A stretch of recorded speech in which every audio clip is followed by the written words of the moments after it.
There we go. I went over your tracker, and you actually have a really good statistics. You can see that. You can see this, right? Yeah. Yeah. So you actually have really good statistics. I mean, Wait, now I cannot. you cannot. No, I can see just a black screen.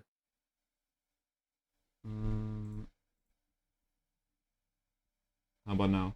Oh yeah, now I can. Now I can. Right.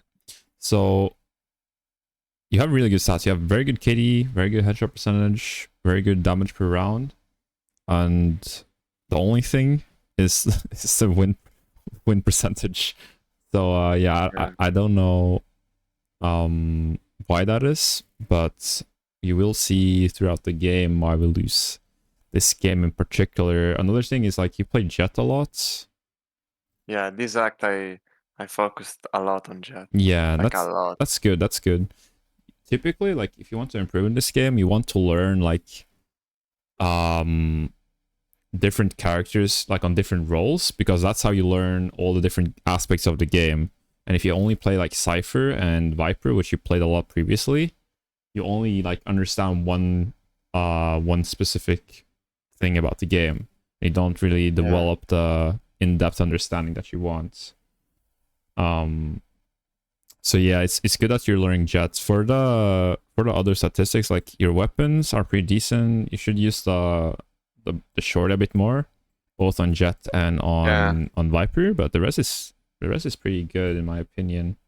Using the Outlaw, which is very good. You're using the one-shot potentials on the Jets, which is very nice when you have a high headshot percentage as well. The pistol is weak though. Yeah. Yeah, it's the most concerning thing, I guess. You have like, how can you have a 1.08 KD eco and then under one in pistol, man? I'm a sheriff demon, I guess. I guess. I mean, buying sheriff both on Jet and Viper is a good thing on pistol, so I wouldn't not recommend you buying sheriff on pistol round if you feel the sheriff, you know? Yeah, because like even if I lose the pistol, I always buy the sheriff because I know I can get at least one. At least one I get every time. Right. Yeah, so you can definitely buy the sheriff a lot more on the pistol. Like for the pistol round, it's a lot about personal preference in my opinion. I think just trying different stuff now will really help you for the long run, because trying different stuff now will help you understand what the different benefits from the different buys are, and you can kind of choose from there. But obviously there are some that are really bad. Like for example, I will talk about on the Viper buy what you shouldn't buy. But for the main part, you can do a lot of different things. I think there's not really anything else we got to look at. I mean, we can look at the in-game time. I play way too much. You have a lot of hours, right? Like you have a good amount of hours. You have more hours than me. So one thing I would recommend you when you have this large amount of numbers is using 2 accounts instead of 1. So having like an alt account where like if you hit a certain rank, let's say Ascendant 2, and you switch to the alt account and you get that account to Ascendant 3, and then you switch to your main account and you get that to Ascendant 3, and then you go back and forth.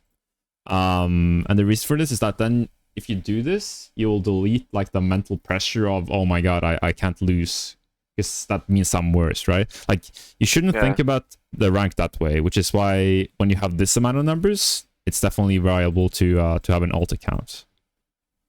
Okay. Yeah. Another thing is if you have this amount of time in the game, you can definitely get like 250, but I would recommend, like, I don't know your daily routine, but I would recommend like watching VOD reviews online and watching coaching sessions online to develop your game knowledge outside the game. One thing this year, currently this year, I have this playtime while I haven't missed a single VCT, EMEA, America, Pacific, and Champions and Master game. I watched them, everyone. Every game, I watched every. Yeah, I didn't miss one. Only China I didn't watch because like it's China. Come on.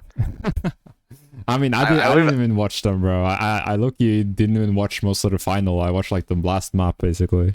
But yeah, I mean, it depends on your priorities, right? Like if you find it's very fun to watch the pro like VCT, like you can do that for fun, but like for improvement wise, it won't help you, right? So if you want to like improve, I would rather have you watching VOD reviewing, like VOD reviews on Immortal players and on Ascendant players, and on the character that you're playing. Like if you want any coaches, I would recommend like Charlatan is probably the number one coach I would recommend. I watch every VOD review unedited. Yeah, and if you want like a more team based VOD review, or like you want to understand like team play more, I would widely recommend the Thinking Man's Valorant. Yeah, okay. Yeah, and then you have Dopai, and you have I think he do the podcast on like this Valorant Live. Yeah. Very underrated channel. So those are definitely something you can check out. Is there anything like you feel like you're struggling on when you play games? On ranked, it's like if you go on my match, it depends on how I start the game. If I'm starting the game, I'm playing a bad pistol round, I might throw the fucking game. Right. So you think mental might be a part of it, or? Yeah, like on Abyss, this Abyss, the last one. Yeah. I did four kill. Like I was going crazy. At some point we were losing. The bridge was throwing. At some point I decided, no, okay, I don't want to lose. I'm gonna win. And by the way, after the pistol, we lost the pistol on the pistol and on their buy round. Yeah. I did 4 kill with a sheriff. I did 110 to the last guy. I was like kicking myself. I could have aced with the sheriff on the eco. Yeah. But like you see, like the Cypher game, it's not my mental. It's about the team environment I get. Like I'm getting more on brain rot. I'm getting so pissed. Like why does I get such a player? Like I start, we lose the pistol. Okay, I'm gonna throw. Cypher is playing B. Go A. Like I'm not joking. Like this is my average experience. So a big part of this game is managing your teammates, right? Like managing not just like your mental side of it, right? So always when you go into games, say to yourself, I'm gonna get a game with 4 monkeys on my team. If that's the what you expect for the games, you will never be disappointed, right? Yeah. So that's the first thing. Second thing is, if you realize you're getting tilted, like in game, always stop playing. Like as soon as you get like actually tilted, just stop playing. Don't queue more. Take a break. It could be half an hour. It could be an hour. It could be a day. Just until you're reset and you're ready to go into the game with a bright mindset again. Take that break. It's very, very important. Yeah, and one other thing, like I cannot support when someone is shit talking me. Right. Like I don't support. I just can't. I always shit talk back. I know I don't. That is a big issue because shit talking back is bad, not just because your teammates will play worse, but shit talking back also like drastically makes your own mental worse. Like just talking shit to someone makes you tilted. Recently I started just, you talk shit, like even if it's round 1 or 2, I'm muting you. That's good. That's a really good habit to have. playing the game. Yeah, that was what I was gonna recommend, because muting teammates that are toxic are 99% of the time better than just letting them be for a couple info. Yeah. Because the tilt factor is way more important than them calling out something like 3 rounds, like, you know? Yeah. So definitely on the last game I played, the bridge was throwing, like French guy, he was like talking shit. I muted him, we start winning the game. Wow. Yeah, I mean, it's just a good example of why you want to mute them, right? You don't want that to affect your mental. Your mental is so important. Definitely when you play Jet and the Duelist, because Duelists get shit talked the most out of any agents, and you will get shit talked like 50 to 90% of the games. Like, it's incredible. Yeah, because like you see, I hit Immortal, now I'm almost Ascendant 2, and they always tell me, oh, how you reach Immortal boosted, you bought account. I want to say fuck off. Like, yeah. Yeah, it's definitely important to meet your teammates. So Yeah. the other things you can do is if you have things in real life that you have to do them before you play the game. Because stress not only is a conscious factor, it's an unconscious factor. Like stress will make you play worse and tilt worse unconsciously. So always make sure if you have any sort of tasks in real life, do them, get them done, then you focus on the game. That way you'll be way more focused, you'll be dialed in, and you'll hit that that zone way more, like way easier. That's also a big underrated thing. So I think that's like the most I think we went over most for like tilt factor. So we could go over to the VOD. And then if you want. I think like on my aim side, like talking about the aim, right? I struggle when I get like I'm picking an angle. Like I know there could be one guy, but my subconscious is like peeking, knowing that, but at the same time I'm not ready for that. And a Right. lot So of time you know I he get will peak, but you're not like ready I'm for not it ready. mentally. Yeah. And also get so overwhelmed when I peaked and there's multiple guy. Like then I fucked up. I peaked, there's two guy, I'm dead. So there could be multiple reasons why this happens, right? I mean, it could be stress, it could be tilt, it could be that your grip is way too hard, that your pressure on the mouse is extremely very hard. tense aim. That is a big issue. Yeah, even in the aim train, I cannot aim train while still smooth. Like I have hundred of hour between aim lab and Kovac. Not much, but right a bit. Okay.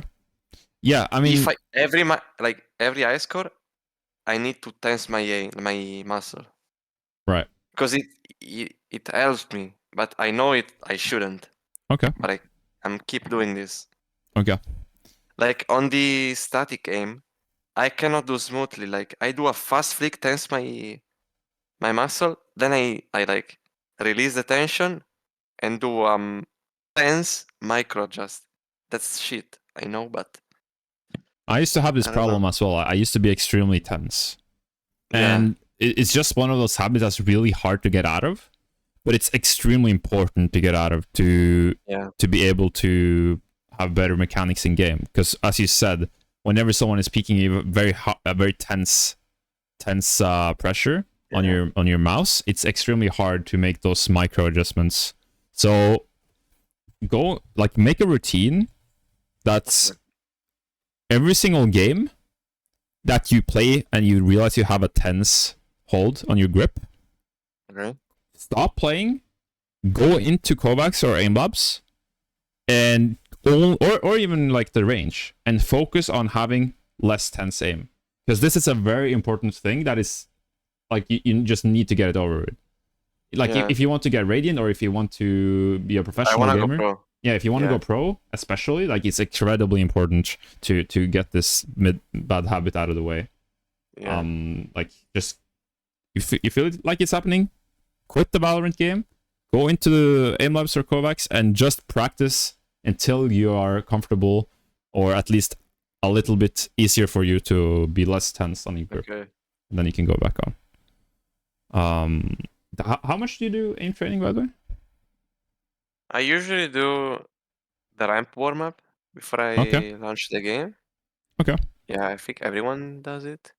I don't do it. But I think sometimes I'm just feeling like queuing. I start on my PC. I'm just playing Valorant, Yeah. Sometimes. So I would recommend doing aim training after you play. I think playing aim training before you play is actually bad for you. Because I think it's one of those things, just like you have a task before your game that you haven't done, it causes like a stress factor. I think playing Kovacs or aim labs before the game also causes like an unconscious stress factor. Because whenever you play Kovacs and you get bad scores, you will cause an unconscious stress factor, in my opinion. So definitely try doing your aim training after you played Valorant, like at the end of the day before you go to bed, or just after you play. Don't play after you do the Kovacs. Okay. Right.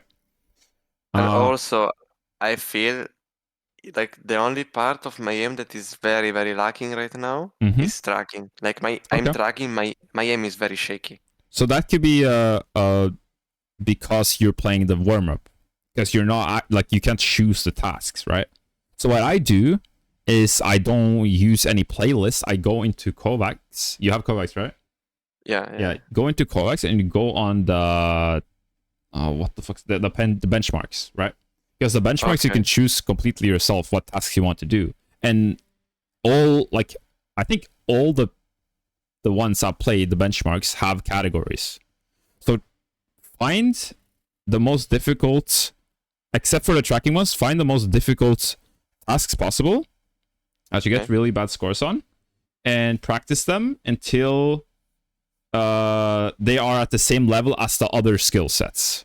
So, for example, I would recommend using the Voltaic benchmark.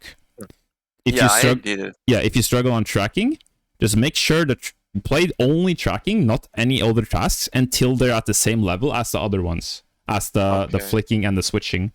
And then when you have the stable, kind of like the stable scores, then you can move on to the next one, which is now worse. And then when that is not the worst one, and you move to the next category, which is now worse, right? So you just do this, and you steadily build them all up at the same skill set, all the way like higher and higher and higher. This, in my opinion, is way better than playing a playlist, because the playlist restricts you. Like, the playlists maybe have less tracking, then see what happens. Your tracking is shit now, right? Yeah, like I usually used to like load Kovacs and play the scenario I want. Like I want to practice some static. I'm loading one wall 6 target, and I might be playing that for like 30 minutes. Then I'm going off. Is like fine or like bad?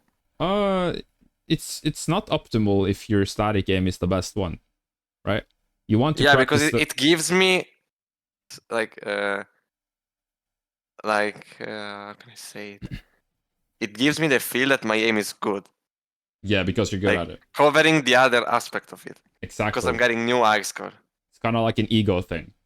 Yeah, and then I'm going off launching Valorant. And the reason you're also doing this is because it's before you're playing Valorant, which means if you do the other categories, you will play like shit, and it will be more stressful for your Valorant. Which is why now it's natural for you to do the ones you're good at, because that doesn't give you that stress. Which proves my points, basically. So this just means it's even more important for you to play the Kovacs after you're playing the games, because that stress factor is important for you. Yeah, I think so. So hopefully that makes sense. And there are different benchmarks that you can use. I mean, just use the easy Voltaic benchmark until you've rounded it. Then you go over to the medium until you've rounded it, and then you go over to the hard one. I use intermediate because I max the novice one, like whatever. Yeah, that's good. So now you're on the intermediate one.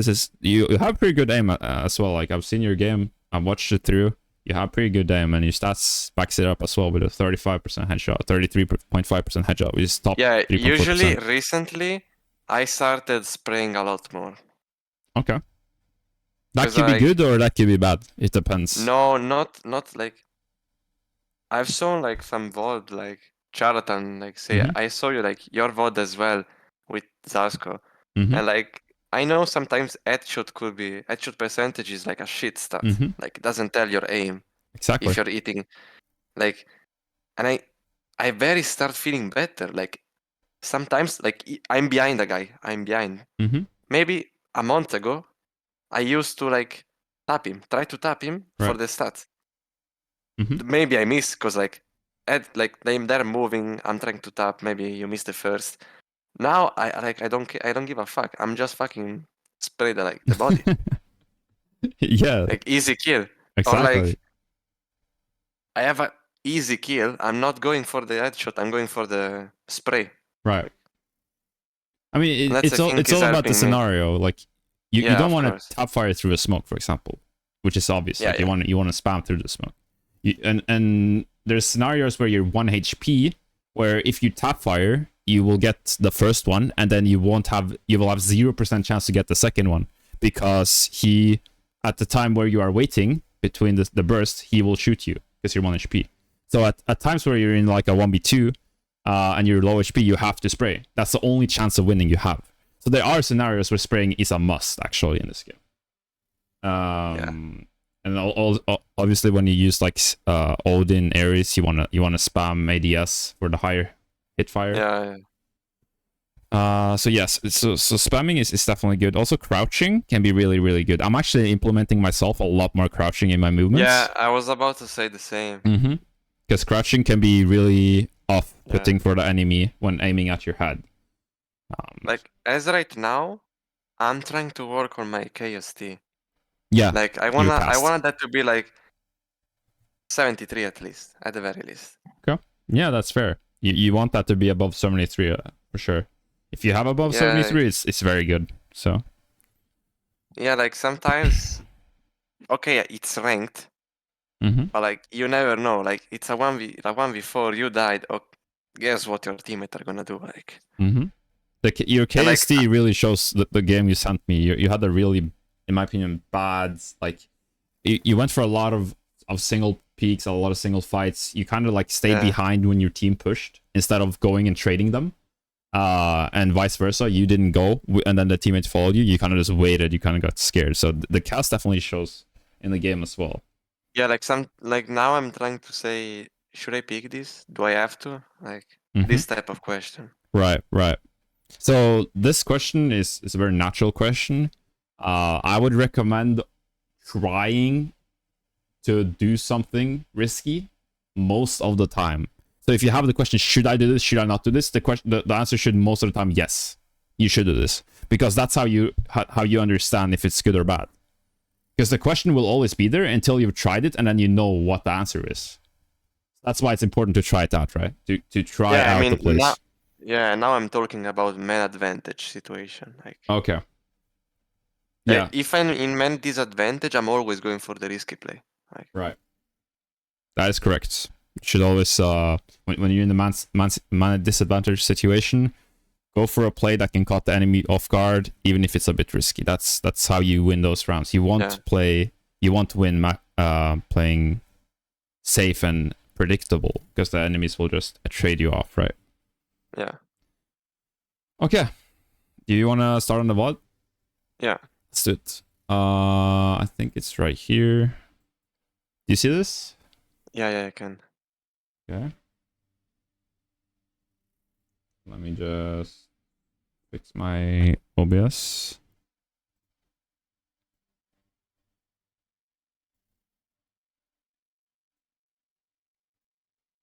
OBS is kind of scuffed, I'm not gonna lie. What the fuck? I think that's good enough, actually. Okay. Do another thing. I'll have my... Can I do maybe this? Also, I need to go in a custom. Like, I tried recording this VOD so many times. Yeah, you kind of messed that one up. Yeah. And, like, the first one I sent you was like an Ascent jet game. Ascent jet game. Like, I played well, but I managed to lost anyway.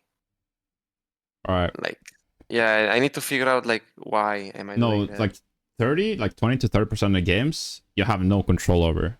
That's what I usually tell my students. Like, some games it's not possible to win, because you are, when everything comes to everything, like 1 out of 5 players on the team, right? So if all your teammates play like shit, you will lose, even if you're doing really well. So it's important to remember, like, that's also like one thing that you can help your mental, is thinking like, if you lose, it can be unlucky sometimes.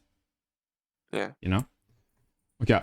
How do you play defense on Viper?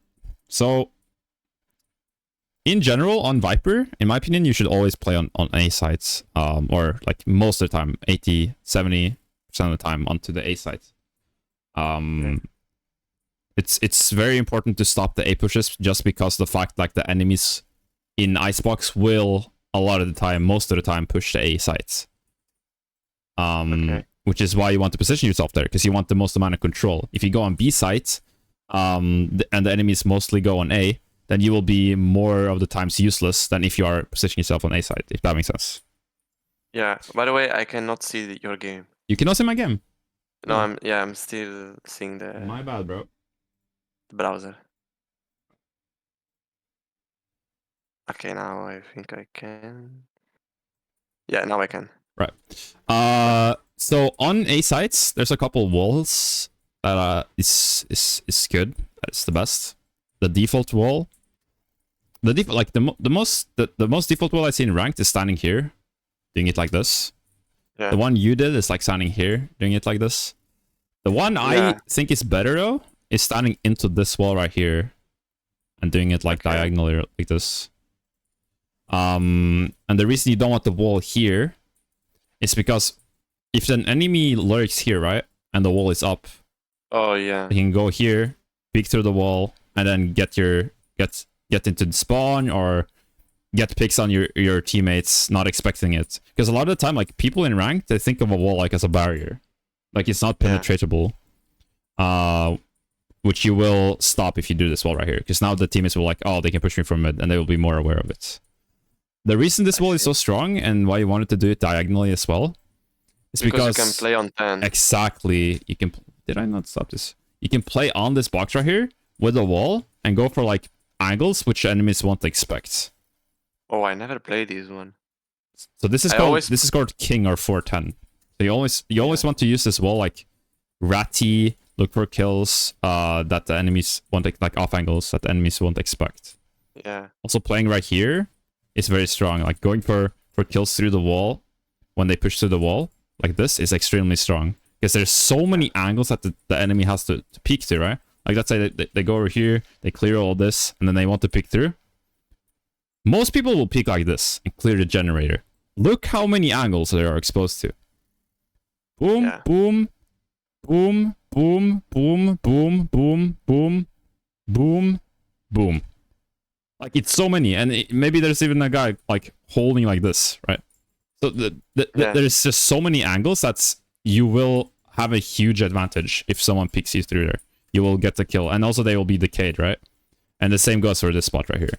So that's why this wall is very strong. And then also like on the retakes, the wall covers all the common angles, right? The common close, common like elbow, 410, you know. And it's just a much easier time for your teammates and yourself to scale the sites. So that's the first wall I want you to use.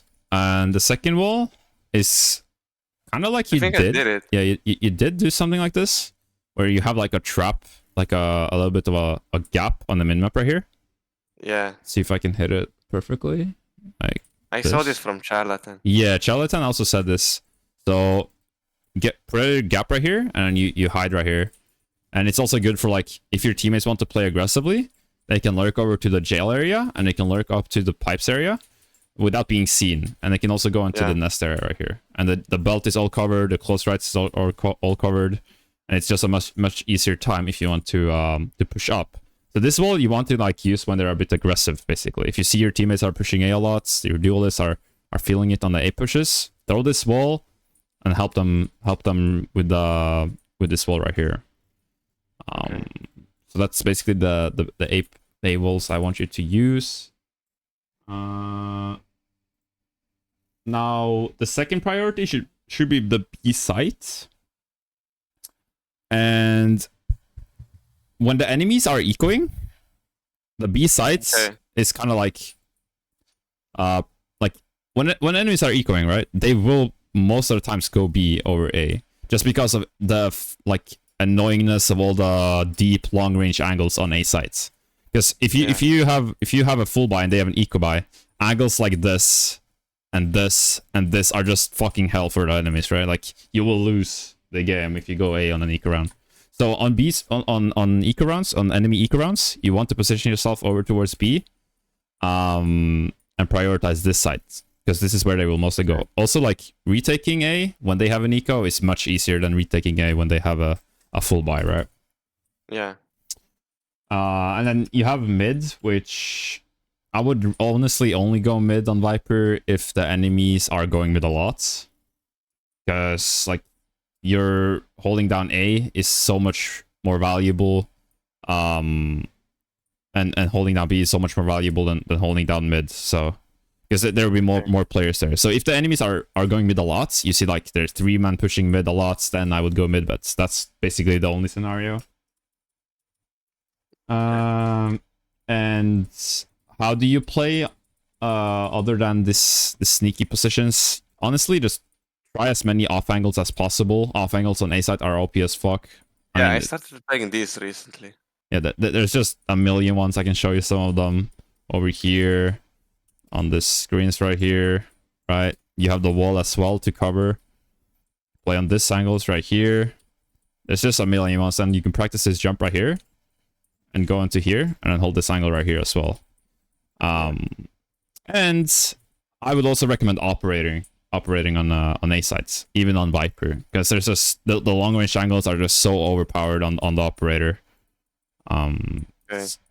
So that's basically how you want to play the off angles. And the second thing, like after you get a kill, after you get contact, fall back into spawn, fall back into rafter, and play anti-plant. And this is not just on A side, this is on both sides. You want to do this on B and on A, which is why the smoke you're doing, I believe it's something like this. Am I mistaken? Yeah, it's this one. Yeah. This is an extremely strong orb because you have 100% guaranteed spike denial, which means your enemies can rotate and this guy will either die planting the bomb, you have a number advantage, or he has to wait, and then you are 4 people on site now, right?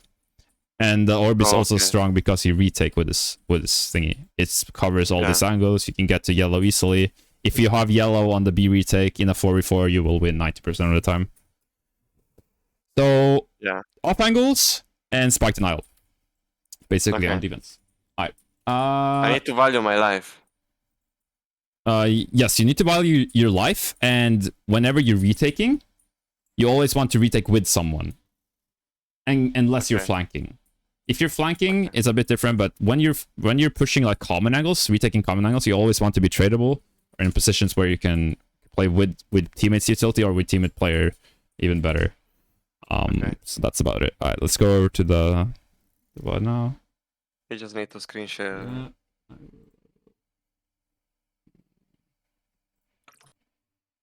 Alright.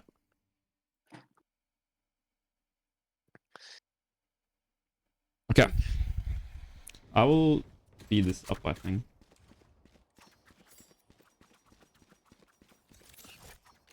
Yeah. So already using this ball, as I said, I want it to be closer. Just because of the fact that you can see this area and your teammates will be more aware of it. This buy, by the way, is not the best. I would like you to play a snake bite instead of an orb. To fight with on A. So that's definitely a thing you should try out in the future, buying a snake bite right here, because the orb doesn't get that much value, I'm not gonna lie. And also like the positioning right here. As I said, playing A should be heavily prioritized. Have Sova darting mid if you're scared of mid. Have Chamber playing mid, have Jet playing mid. You should never play mid. Like 90% of the time you should never play mid on Viper, you should play with your own utility. Because right now you're kind of just gambling that your teammates are playing with your wall and your smoke. And as you can see, Jet is not doing that. You just kill yourself.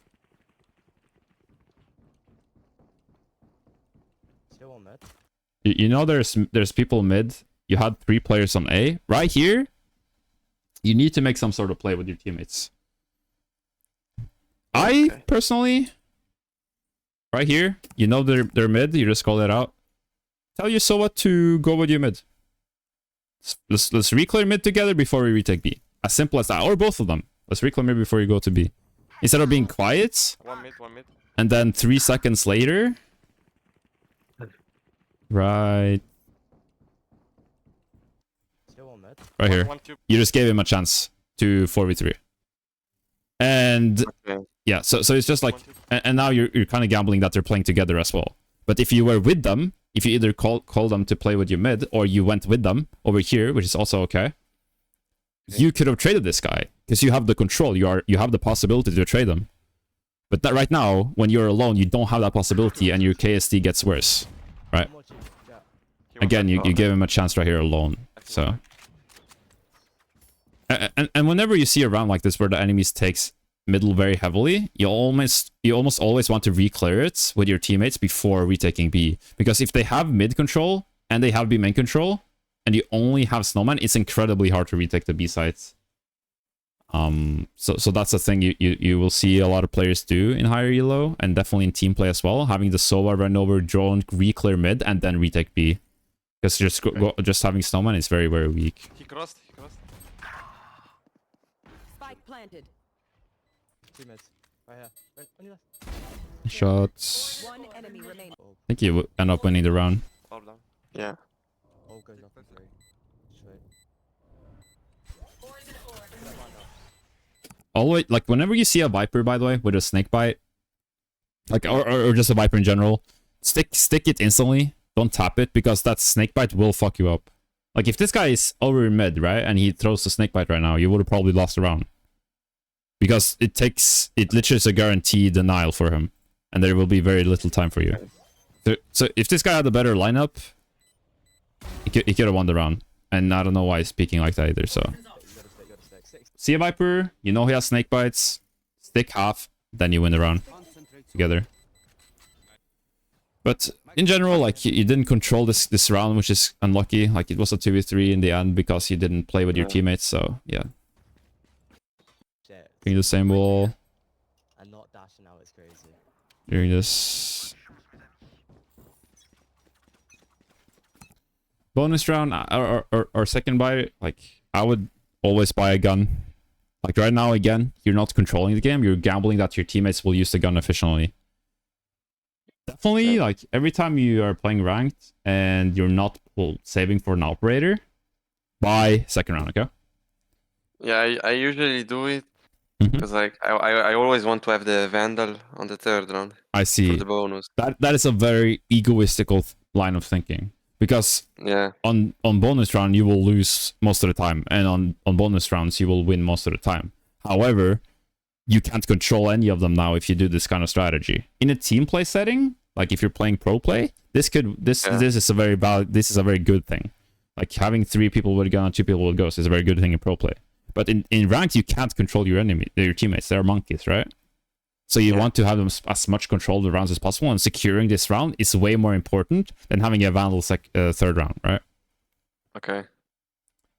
My God, my stream is not streaming. That is annoying.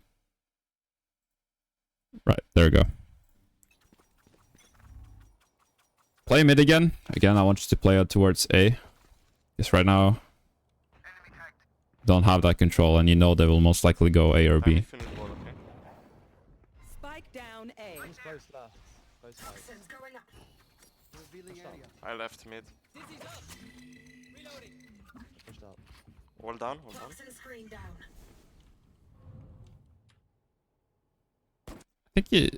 I think they just, your teammates just shit on them, so again, kind of like gambling that it's your teammates that do their job, and this time they did.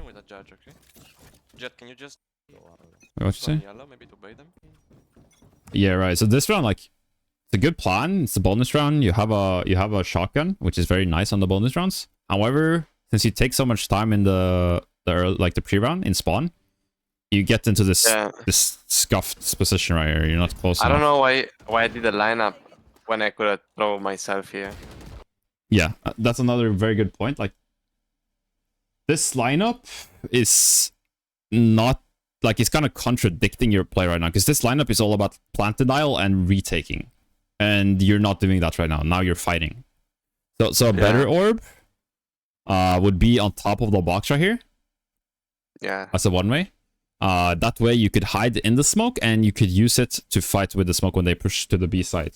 So it would be like doing what, So that's definitely a big thing, like using your utility around your gameplay, not playing around your utility.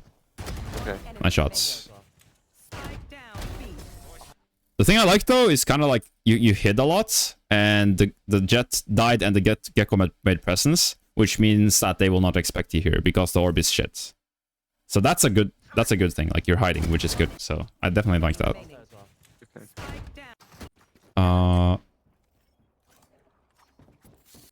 doing this orb again. Playing mid. This is a very risky play right here. Just because the fact you're doing a 1v1 as a controller, which means you basically have a 50% chance of winning or less. I would argue you have a 30% chance of winning this fight, just because you don't know how many they are, and because when you peek the corner down here, you have to hold so many different angles. Like it's an incredible amount of different angles that an enemy can be at, and they only have to hold 2, or arguably 1 if they play on the tuck right here. Yeah. So this is like, as a controller, you should never do this. Okay. Yeah. Like if you're a Jet, you can dash out after you kill, then this would be better. So if you want to push mid, at least ask for a dart or a gecko flash or some sort of utility, maybe a double peek. But never do this alone, because right now you're just risking it all for nothing, for no reason actually. Like he could have definitely killed you there.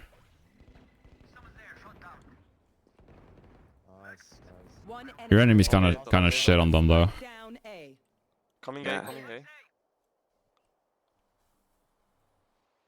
Is that? Yeah, you end up winning. Maybe just force the land or so.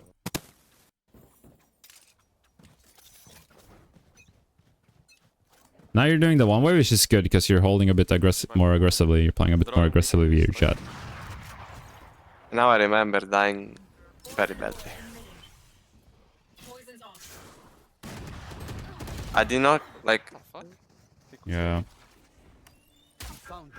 So playing in your orb right here is kind of like a gamble play, right? Like it's like if the enemies don't clear you, or if the enemies don't spot you, then it's a good play. But a lot of the time, like they will clear it and they will spot you, which means this is a very risky play.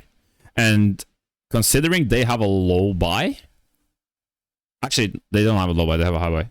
Considering you have a high buy, this risk is unnecessary. Okay. Like this is the kind of place like you want to do when you have a bonus round, a half buy round. Just like if you are in a numbers disadvantage, you want to make risky plays. If you have a economy disadvantage, you also want to do the risky plays. So if you orb like this would be the round like you want to do the lineup orb basically. Okay. Because you play the plant denial, the Jet will dash away, you play the plant denial, and you play on the retake. It's extremely strong on Viper. Kind of overcomplicating it this round. The crazy lineup there. Let's look at the eco. Let's just chill. If we have Sova lineups, we Double full buy. so long. That's true. Good advice. Okay. I think like this is one of those rounds where like you could potentially do the wall on A, where you like hide in the corner. Yeah. Let's see what you do. Doing the lineup in the same wall, and you're playing mid. So again, you're kind of just hoping that your teammates wins on A, your teammates wins on B. Also, this angle right here, it's a very on angle. Like every time, like visualize yourself fighting mid. Where is your crosshair when you swing this corner? It's on. It's exactly where you are, right? Yeah. So if you want to hold mid, I would recommend dropping down and then hold a line. That way they at least have to vertically readjust. But in general, I want you to play A more again. Hold your wall. Yeah. And then have Chamber, Jet, or Sova taking mid. Scanning ahead. I will. He's pretty good. We're gonna have to push out. So right now you just left mid, and there could be a lurker.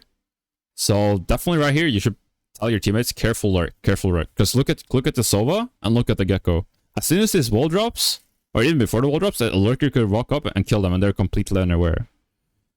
Yeah. So have you ever played chess before? I'm 1800 feet. You're 1800 feet, right? So Yeah. whenever you move a piece, you think about what the other pieces are. Let me think about the sentence so I can formulate it well. Whenever you are moving a piece, right? You always think about the pieces that piece held. Like let's say your queen is holding your rook, and you move your queen. Now it's not holding your rook anymore. It's the same thing in Valorant. Whenever you're holding an angle and then repositioning, you have to think about what you were holding, right? Because now, when you're not holding mid anymore, they could lurk up and take the space. I see. Right.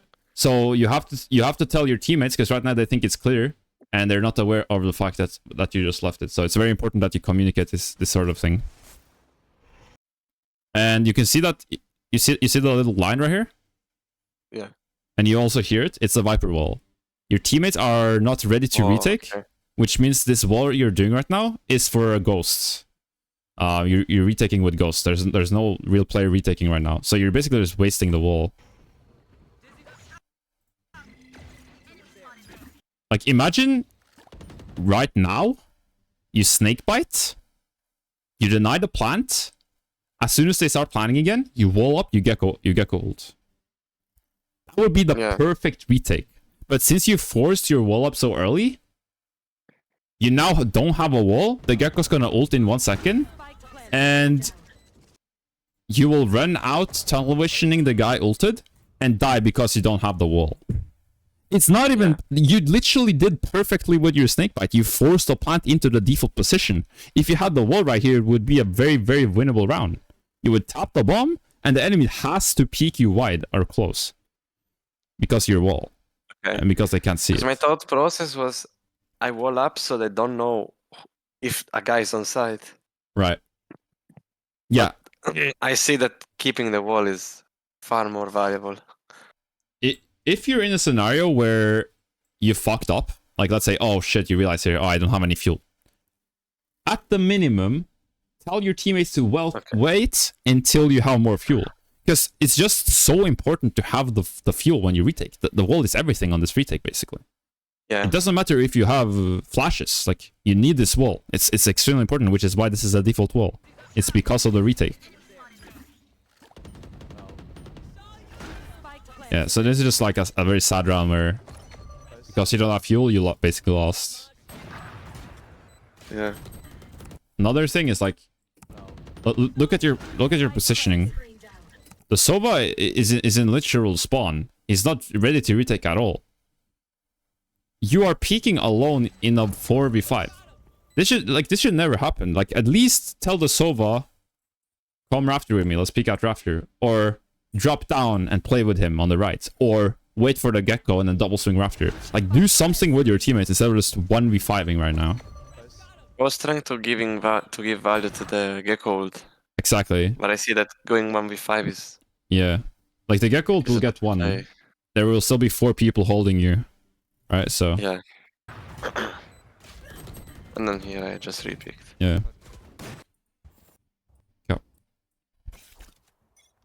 Now you're doing... I did the wall. Yeah, you did the wall. But again, you're not playing with the wall. So you're just gambling that your Sova knows how to play with this wall. There's no one pushing. So this wall doesn't help anyone pushing. So if there's no one in this corner right now, this wall is just basically a horrible wall. Like, it does nothing. It doesn't help you on the retake. Right? This wall will be good if you're playing there. Because now you have an intention behind that. Right now, you're just playing retake with a wall that's not meant for retaking. Okay, so right now you're actually in a position where you can use it, so this is much better. All 4 spawn. I'm taking huge space. Taking huge space. Yeah. Smoke mid, cross, stay cross, get across.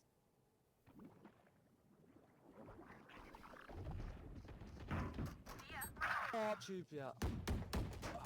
Tube, main. Nice shots.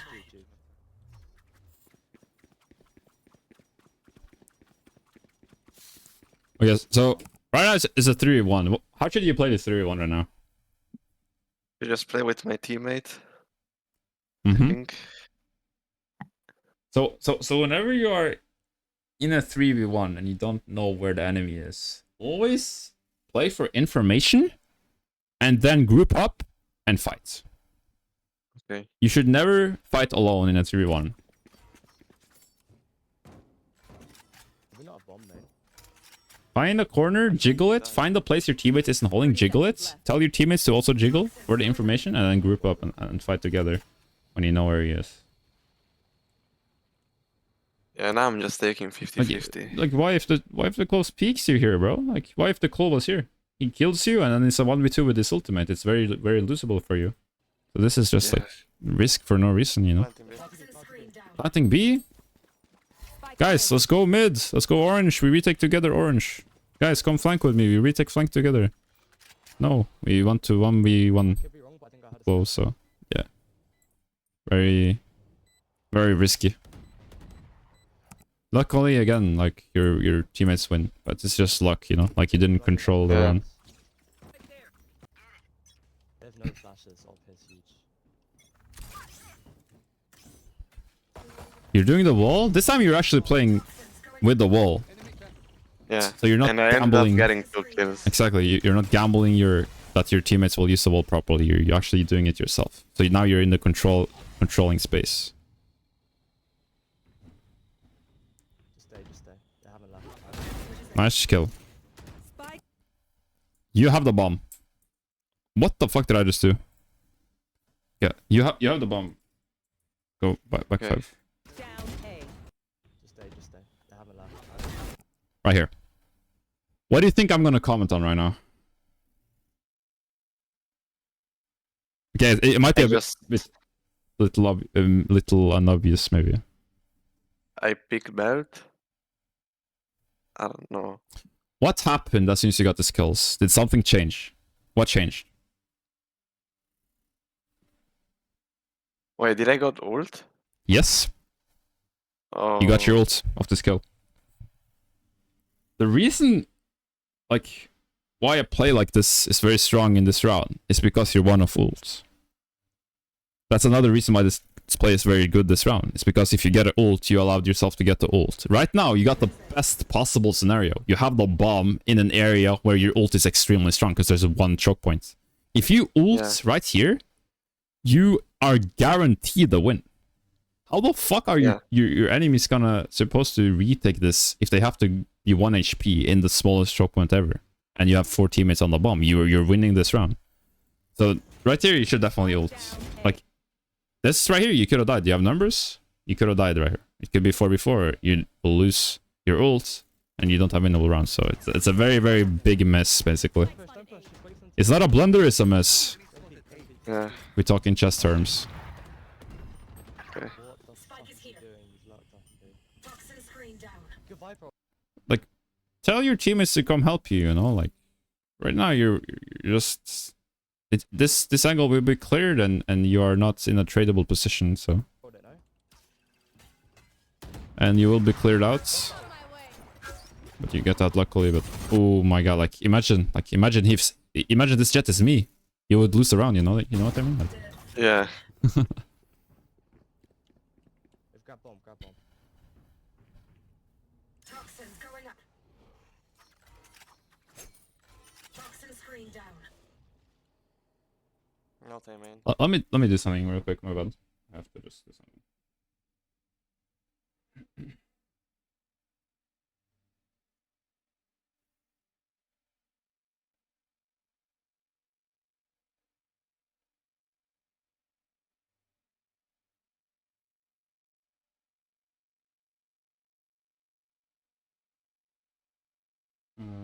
Okay.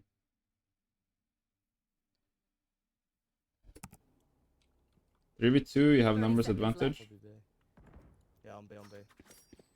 You have ult.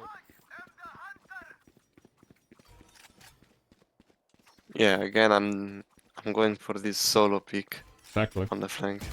A group up with your teammates. Poison orb emitting. Play with them. 3v2. Trade for trade is 3 win. Enemy remaining. Right now, you're risking it for no reason.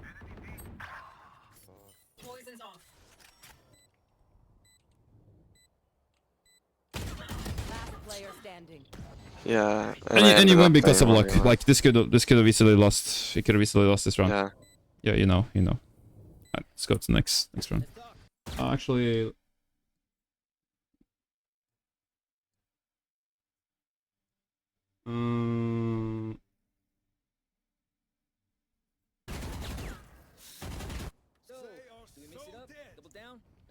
So yeah, I'm gonna ult. using your microphones, gripping up your teammates, playing with them. Definitely a big thing right now on the defense side. And also grouping yourself on A side and B side instead of mid. Those are kind of like the major endpoints. Like, you might notice, like, there's when I watch review the other people, there were like big concepts that I coached them for. Like you're in a rank where those concepts are already mastered almost. Like all like the basic like big concepts are mastered when you hit Immortal. From Immortal and above, especially like Immortal 3 and above, it's always gonna be like micro mistakes. That's the difference between Immortal 3 and a Radiant. Like most people won't see the difference between Immortal 3 and a Radiant, even though it's a huge difference. It's those small details that makes a huge difference. And that's what you will notice in this game. Like all the things I'm pointing out, they're very, very small details, but they're incredibly important in the long run when you play 100 games. They make an incredible difference. Yeah, I'm ulting A. Why there's two people there? Ulting A is good. So let's talk about when the ult should be used, because the ults should be used in two ways, in my opinion. It should be used either on post plant when you have the bomb down, or to hold down very important space. And in this round, you're holding down what are you holding down right now, which is very important space? Nothing. Well, the ult is meant to hold on A main, right? Yeah, I mean, it scared the opponent. Right, because like if they go A, they will take damage. Yeah. And you will have a favorable fight, which means it's very, very, very hard for the enemies to push A. Yeah. But the way you're positioning yourself right now is not holding the A main choke. You're holding. Should I hold? Yes, like you're holding an angle where the enemies can literally just walk around on the right and walk onto site, or walk around on the left and walk onto site and kill you from behind. It's like if you play Haven when you play defense Haven A site, you always want to fight for the A lobby, because if you have A lobby control, it's one place you have to hold down all of A. Instead, if you're playing on site, it's both long and short, right? Yeah. Same thing on Sunset. If you play on site, it's elbow and main. But if you take A main control, you only have one position. What is so normal on Sunset is to take A main, right? It's for that reason. You delete two, you make one. So it's the same here. Like you're making one angle on the right and one angle on the left, instead of just holding one choke point in the middle. Also, this ult is kind of suboptimal because there's a ult on A site that goes all the way down here like this. So if you want to play Viper on Icebox every game, I would definitely recommend going on YouTube, watch lineups on the ults to get this ult right here, because it will get you so much more value. They will take a lot more damage, right? Because like if they rush in here, maybe they will take 50 damage. But if it's down here, they will be 1 HP. That's why I'm playing back here. Yeah, exactly. So if you had a better ult that went all the way here, it would be even better to play close, right? Yeah. Exactly. Quite a few here. I just needed to maybe hold this for me. See, you need him to hold it now, because you're not holding the choke. They could run there. And even if he's holding now, by the way, he can walk around, so... Even on your side, they can walk around, you can't see it.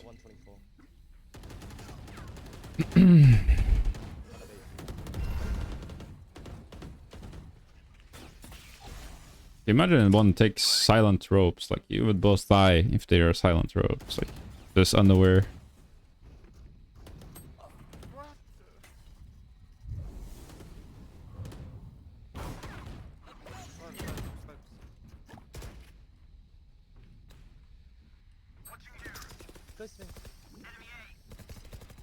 Another big issue this round, by the way, that I forgot to mention is the fact that you didn't use your wall. I mean, why is playing Viper on Icebox good? It's because of the wall, right?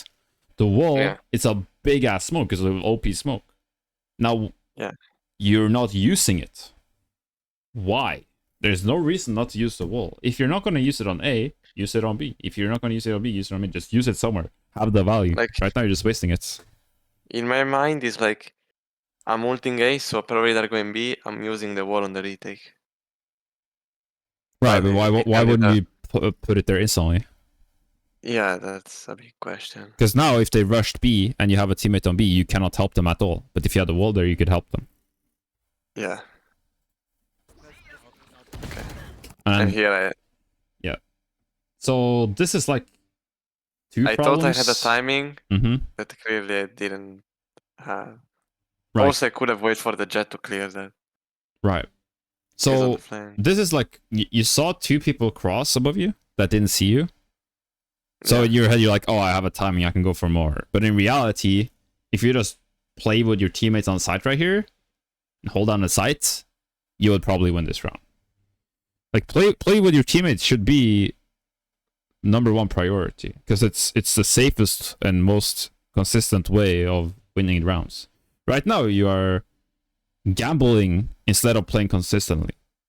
Which is not very, very good. Also, like, the peak right here, you know the Sova is there. You saw him dart earlier. You know the Sova is there. You saw the chamber cross and you saw the jet cross. You know Sova has to be back here. So peeking out this wall, at this ult, where would Sova hold if not where you peeked from? You know what I mean? I mean, they have a chamber there. He's going to trip the flank. They don't expect anyone to flank. That's why this jet smoked it and went, and they don't expect him. The Sova only holds the ult right here. You're peeking into his cross, right? So that's like the two main issues here. A bit of unawareness. Yeah. So definitely another big thing, just simplify, right? Simplify. Yeah. Nice shot. Nice shot from chamber. I don't know if they win or not. What the fuck? I don't remember. Oh, they lose. You want to play? Let's play. Nowhere to run.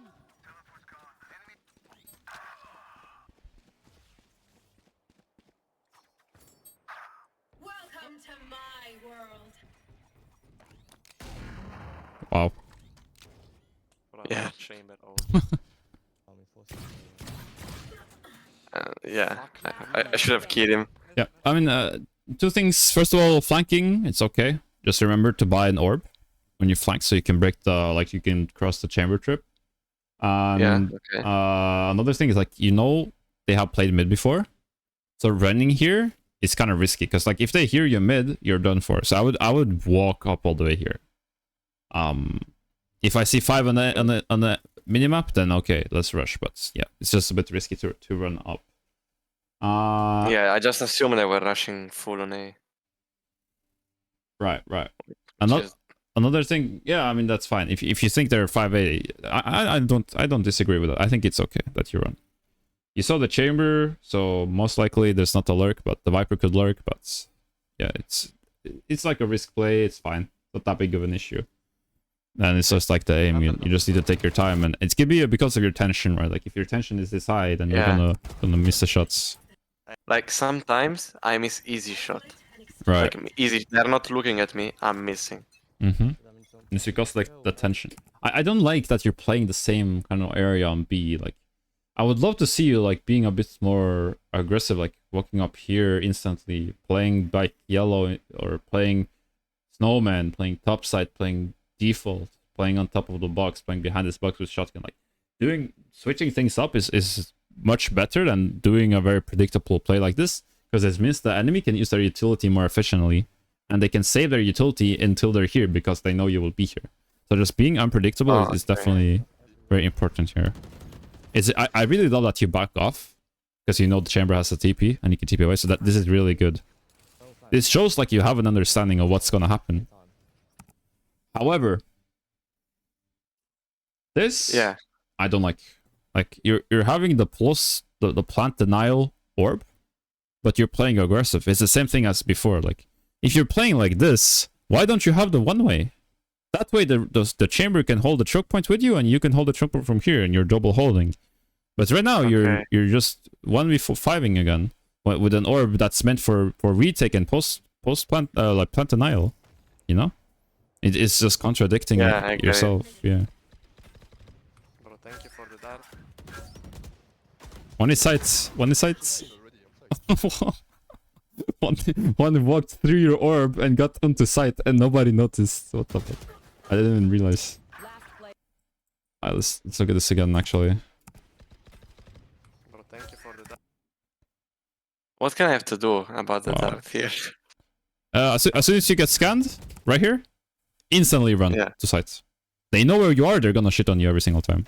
It's like I don't know if you watched the Zasco coaching session, but he did something similar where he was gonna fight for C main on defense, and then he's so like tunnel visioned on holding down the space that when he gets scanned, he just stood his ground. And what happened is he got fucking overwhelmed like crazy. This is kind of like the same scenario. Like as soon as they get information on you, your position is so risky. They will use all their utility in a 5v1 on you. Just leave. Yeah. Throw the snakebite, play with your teammates. And also, like, after getting this kill, like, don't be greedy, bro. Just go back, you know? Go back. Free win for you if you play with your teammates. Instead of doing this risky play. You have plant denial with your snakebites. It's just... Like, here I went for more because I thought other side. So I might get pinch. That is true. So I'm trying to get a kill. That is a good point. However, I would still leave because like you see three. Here, I have fuel. I have enough fuel to run to the smoke. 2, 3. Run away, help the chamber kill this guy on sight, and hold it with the molly. I would run here, throw the molly, and then help him. That way they will be very delayed, and you can clear the guy on sight because this guy has to die. If this guy kills the chamber and you are playing here, they will pinch you and you will get shit on. Yeah. Even if the clove wasn't here, you would probably get shit on, probably, because they know where you are. But it's like, and your point is good. Like you are scared from behind. If you go back, he can shoot you from the side. So I think the first time I watched this, I didn't see him. So here, this is what I meant. Yeah, I know there is the guy. Yeah, but I'm not. I know, but I'm not ready. In my mind, I'm ready, but in reality, I'm not. Like, I was not expecting him to dry pick like that, or like to like wide pick like that. I was holding close and I was not ready to. Do you play track him? Do you play death matches before you play games? No. Yeah, that's the reason why. Play death matches. Playing death matches is very important for warming up your in-game brain. Like, okay, how can I formulate this? Like, the mechanics in-game will not get better by playing Kovacs. What will get better by playing Kovacs? It will be your mouse control. My raw aim. Your mouse control. Yeah, your raw aim. Okay. Your in-game, like, crosshair placement, predicting where enemies are gonna peek to, like micro-adjusting with the enemy movement speed, like all of this will be perfected through DMs. It will not be perfected through Kovacs. And also, they will get warmed up by DMs. Always play DMs before your game. I told you earlier, do Kovacs after you play games. Before you play games, go in the range for a couple minutes, go into the DMs, 3 DMs, 2 or 3 DMs, then just go in game. Okay. Just do DMs until you are warm, then go in the game. I think I have a problem on DM. I think I'm playing them like not in the right way. How are you playing it? Like if I want after the VOD, I can screenshot a DM. Okay. Like it's feeling like if I don't have a clear goal for the DM, like crosshair placement, holding the angle, I'm just running around the map, hoping my raw aim is gonna kill the people. That's because you haven't played enough DMs and you haven't focused cautiously on it enough. You have to think about crosshair placement consciously for a long time until it goes automatic. Like, it's natural, like, right? Like, if you are trying to learn a new skill, you have to do it cautiously before it gets automated, you know? The stream ended, by the way. Yeah. It's like, how am I gonna have perfect crosshair placement if I don't practice it cautiously, right? Like you have to go in DMs, and this is why like you get free practice from doing DMs before your game. It literally gives you free practice. Like until you master your crosshair placement, focus on crosshair placement in DMs. After you master that, maybe you can focus on what's it called, like aim mechanics, like tap firing, for example. Focus on tap firing. Use the Guardian. First shot accuracy. Practice first shot accuracy. After you've mastered that, your movements. Right now, I'm practicing movement in DMs every day. It's making my movement insanely good in 1 week. 1 week practice, even 2 days, my movement is better because I'm just every time I'm gonna shoot someone, I tap crouch, and now my movement is insane in DMs. You know? It's like the premium movement. Yeah, it's like it's like insane. Like you just have to practice, you know. So do DMs as the warm up instead of Kovacs. Let me start the screen share. Yeah, because like I feel on my first game, I'm so unaware. It feels so awkward to start the game and just play. Yeah. After even if I'm playing 30 minutes of Kovac, it feels so weird. Exactly. Something. Again, it's the same mistake. I mean, this round is just the same as every other round. Like you're not controlling A with your wall, you're not controlling B with your wall. You're not controlling the game, and you're doing the same bad pick. So nothing new. Like it's all the same. Okay, now time for attack. Oh, you have no time? No, time for attack. Oh yeah, time for attack. So how do you play attack on this map? You play attack by prioritizing A first of all, then prioritizing B, and then prioritizing mid. Because A it's extremely easy to take as attackers. Like all ranks have pushed A before. It's so normal that people knows how to do it. Like simplify things so that your teammates knows and cannot do mistakes. A site is extremely hard for your teammates to do mistakes. If you default, it's much easier for them to do mistakes, right? If you play mid, they don't know how to play mid. They are fucking diamond Ascendant players. They will do mistakes, right? So choose what has the least chances for mistakes. Okay, so A is the play here. And if you are on eco, you want to be aggressive and like sometimes, like in my team, I play in team, okay? Like on the 18th of September, I will start playing the qualifiers for playing in challengers of my country, the Italy challengers, and I should be doing the IGL, and sometimes in game, if we're like losing or I have a strat, I'm trying to tell it, and sometimes it even if the strat is good, right, the round is so messed up. Exactly, because your strat can be the best strat in the world, but if your teammates don't know how to do the strat, they misunderstand something, or it's so complicated they can make mistakes. Like they will make mistakes, and the strat is not good anymore because it's not done properly. That's why, like in ranked, I always recommend like never IGL much. Like you shouldn't even IGL that much. Like if you want to do a play IGL, say let's execute A, let's execute B, let's execute mid. Right, that should be the main calls. When you get a bit higher, maybe you hit your mortal, let's fake A, let's fake B. If you need a specific utility, just ask for the utility and don't talk anything about why or when or who. Just say, can you flash here? Can you flash there? Right? Don't say, can you flash here? If he does this, you do this. I'm gonna run up like this with your flash after 4 seconds. No. It's way too much. They will make mistake. Just say, can you flash here? Done. That's it. Finish. Finito. You know? It's important to like make it easy for your teammates. Nice shots. I don't like this. Like you're placing your wall and then look at your jets and he's fighting and peeking. Like, where's your wall, bro? Where's your wall? I think I walled now. Exactly. He's peeking already. Yeah. The wall is useless. He can die from snow and he can die from topsides. Like, you have literally, you're behind, right? You are behind. You know exactly what's happening in front of you. Even if you're looking at minimap, you're looking on the screen, you know he's gonna peek it. I'm walling, guys. Let's peek it. Boom. You're walling, you're peeking it. Done. There's no risk involved.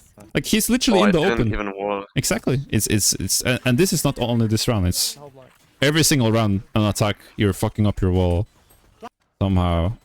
Wall up. Don't beat. 3v2. Like you're saying, you're calling your wall way too little, and the timings are messed up. Wall off. Oh, you have Molly. This round, you bought a goodbye. You bought Ghost Molly, but you didn't use your Molly for like you're buying a Molly because of the plant denial, the diffuse denial, but you are not using it for the diffuse denial. You know what I mean? Like it's contradictory again. Like I think we could have saved them only. no need to save the one Molly. Why risk it? Just throw the Molly for your win. You know, like simplify again. Simplify. No need for overcomplication. In 4 rounds, I'm gonna have operator because I don't buy Molly. No, bro, chill. Let's win the round. Focus on the round. You know what I mean? Yeah. Exactly. Okay. Eco round, like or not eco round. Enemy eco round. Oh, again, don't split up. Don't give your teammates chances to fuck up without you training them. Try to have as much control as possible. Go 5A, guys, and you trade your teammates. You wall for them, and you trade them. That's it. Okay. Also, one thing I think I need is a good mid. Or like if you pose, this is bad. Like I have to throw it when the round start. A guy can pick me from orange every round. Okay, I mean, I can show you some mollies if you want. I mean, I don't play Viper, so like I don't play Viper a lot. I played Viper a little bit on Icebox. I saw your stream. You have another one, I think. Yeah, I do play Viper like on Icebox. It's the map I play Viper on. Okay, let's say it that way. Like if I play Viper, it's on Icebox. And also like I know how to play almost every character because when you have a lot of in-game hours, like you will have a general understanding of the game at a very high level. If you don't have a general understanding of the game on every character, then you won't be good at the game, which is why it's good that you're playing Jett now and not just Viper, because now you get higher understanding of the game, right? Yeah, like maybe I know how to play the Asian because I watched so much VCT. But like I do not play some of them. So like fuck, I actually forgot this one. Okay, so there's you do like from the no I saw from your stream I saw you aiming at the tower. Yeah, so there's one from here. Yeah, this one. Like this. Yeah, that exactly. Yeah. Okay. The thing about this one is, if you go away, you are picking mid, right? Because it takes time to go down, which is why I don't recommend this. Like if you go away. Is my lineup good? If you saw that, what is it good? I think it's better than this one at least, but I think it's possible to just go here and throw it somehow. Like, oh shit, I fucked up. Like if you just find a place to throw it, like this maybe. You see, I threw it. Look, if you just do this. Fuck, it's not good. Okay, you just find the lineup online. This line is online. Just find lineups online. You know, like it's simple as that. Just go online. You say 2 minutes, done, finish, finito.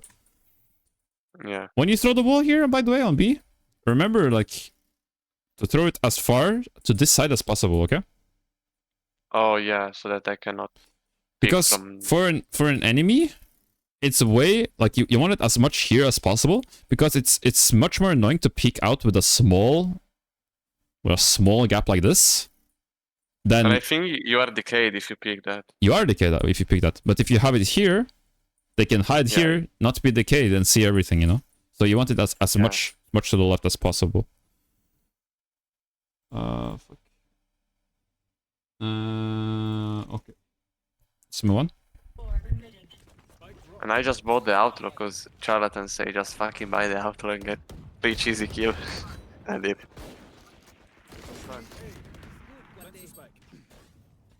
Someone grab bomb. Okay. You remember the B executes? Where you saw the Jett in front of you dashing and then peeking? Yeah. What do you think he's gonna do now? He just dashed. What do you think he's gonna do? A peek. Exactly. We have to recognize these things. We know our Jett is aggressive as fuck. And he's a monkey. How do we adapt to monkeyness? We use our wall instantly right here. Use our wall instantly. Yeah. Say, I'm gonna wall up, let's rush the site. Because you know Jett will push. Like, yes, the Jett shouldn't peek here alone before the teammates are ready to use their utility. But he will, and you have to adapt. That's how you improve in ranked. You adapt around your environment. And right here, you need to wall. Because the Jet, boom, exposed to city, exposed to close left, exposed to nest, exposed to rafter, exposed to under rafter, exposed to generator. He will die 90% of the time. He's lucky no one is there, right? Yeah. So you need this cover. Right now, you should have called your walling, and you should call your teammates to instantly execute on site. If you're, because the Jet is already out. The optimal scenario is Jet is waiting, the enemy Viper wall goes down, then you wall up and push. But since your Jet is brain dead, you have to just go and help her. I would recommend taking rope up here, silently. You can jump silently onto the rope and walking up here, and then looking for trades. As soon as your teammates see someone, you trade them, you peek out and trade them. Or you can walk out on the right side, or walk out on the left side. This right here is too passive, because if your teammates die, you cannot trade them. And you have no vision. The only place you're holding is right here, which is a very unlikely place for the enemy to fight from.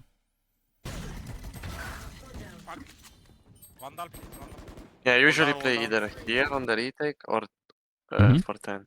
On the retake? You mean next when the game? enemy retake. Oh, really? You play on pipe? On Like, Viper? if my teammates are playing side, Mhm. I'm playing here. Depends on the agent. I'm like, okay, Viper, maybe I should play back with a molly. Yes, you like on post plant, you mean, right? Like that's what you mean. Yeah. So on post plant, like if you have a molly, you should always prioritize having the molly for the spike denial. Because it's all about time. Like you have as you plant the bomb, it's 40 seconds. The bomb will go kaboom, and you will win the round. So just delay as much as possible, and make it as close to that boom as possible. You know. So playing like aggressive angles should be after you've used all your utility for the time. Oh, okay. Because then the only thing left to deny the plant and to deny the time is your gun. That's why you want to peek. It's all about time, right? We didn't saw her the whole time. He's my vandal.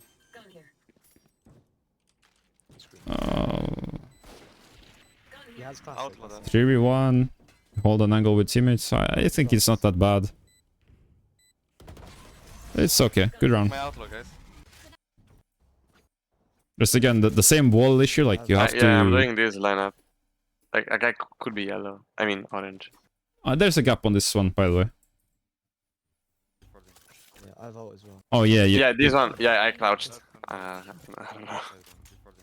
Yeah, I vote as well. Yeah, right now he could pick your orange and boom, you're dead. One Ember tap. is hopping. I'm dead. Yeah, that's why I need another one.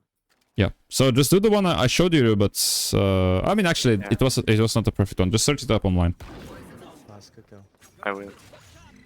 Where is your wall, brother? Why is your wall not here? I think sometimes I place it on the run. Why? Like we're going in, I'm placing it. Why? For what reason?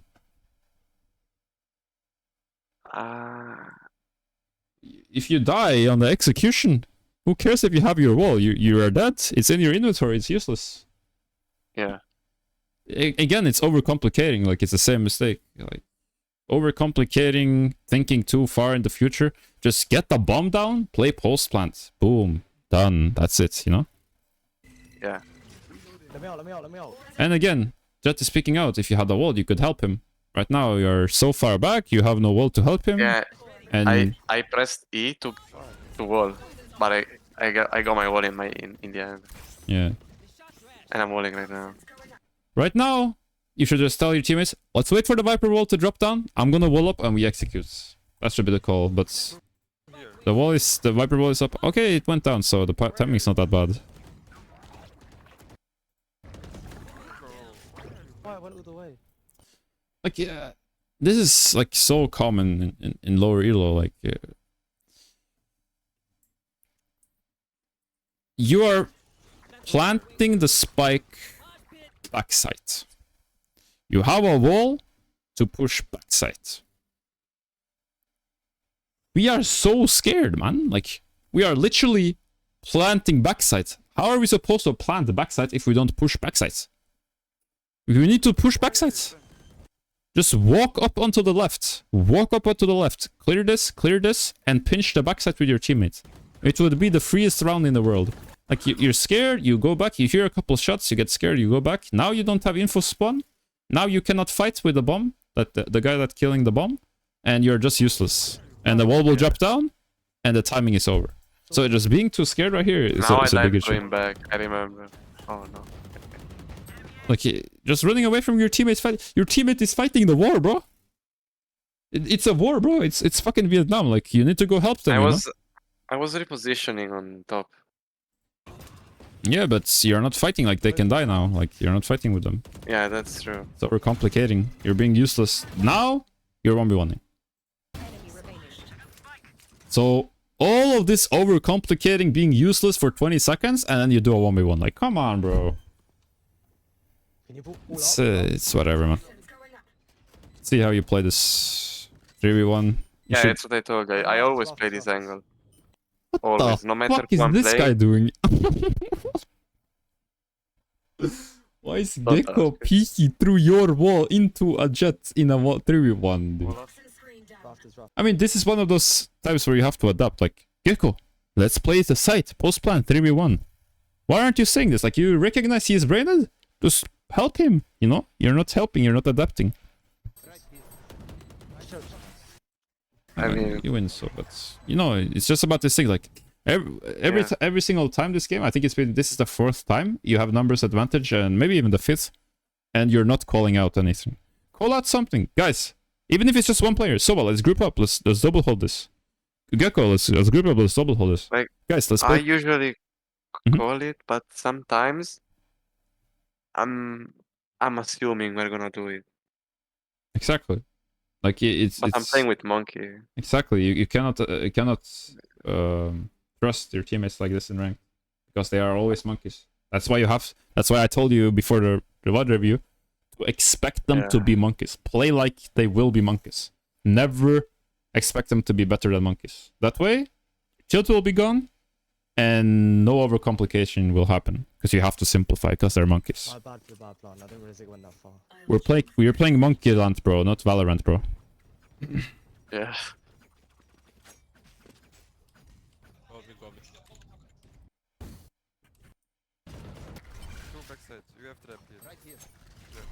Perfect out.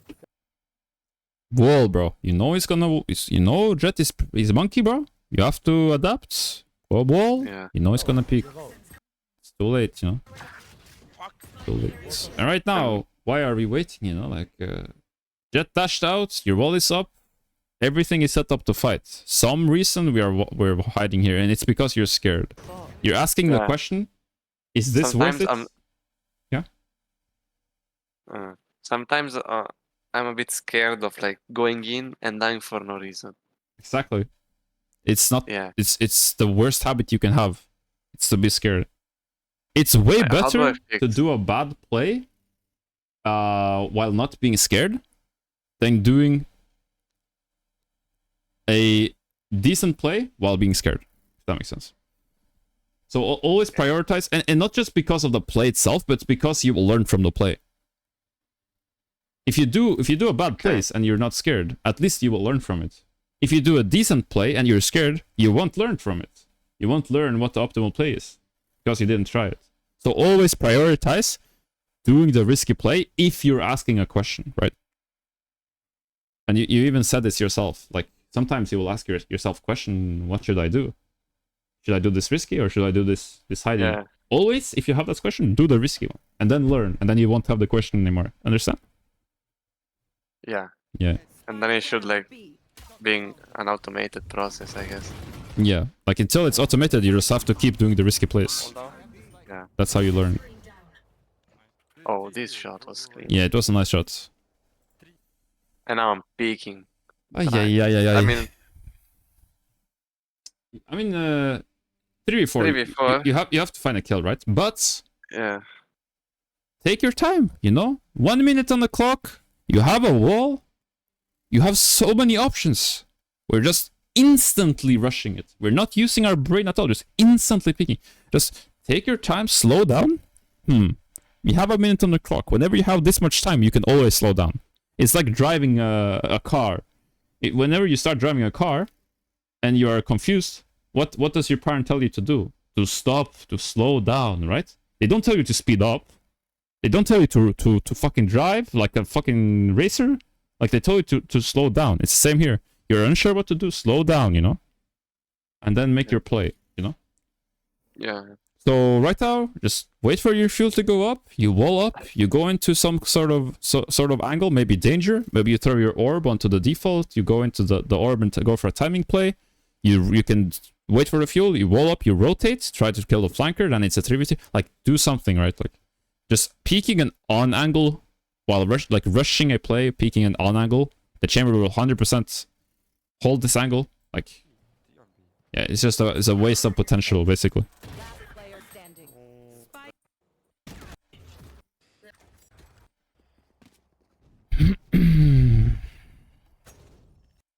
Poison orb emitting.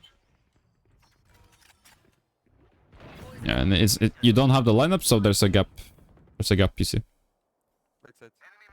I mean, it's good that you're lurking. I mean, I should have said this earlier. It's my fault, but you should lurk more. Like the third round, the bonus round, you should have lurked. Like the earlier you lurk on attack and you flank on defense, the better. Because the whole point of lurking is not to win the round; it's to win the next rounds. Right? Because if you lurk in the second or third round, the enemies will have to respect it for the next round. Okay. They have to. Oh, maybe he's mid. Let's have a player holding there. We have to have a player holding there. We have to use utility there. We have to get the information here and use our recon there. But if you never go mid, oh, they don't have a player there. They don't have their recon there. You guess where they are? They're on the site you're executing. Now they can use all their utility for your execution. So lurking and flanking earlier is definitely essential in this game. One more. I see. And also, like, what the fuck is this wall, bro? Where is your wall? It's the same, like, wall for your team. It's so important for executes. I mean, this chamber is just fucking crazy aim. Like, it's only, you know.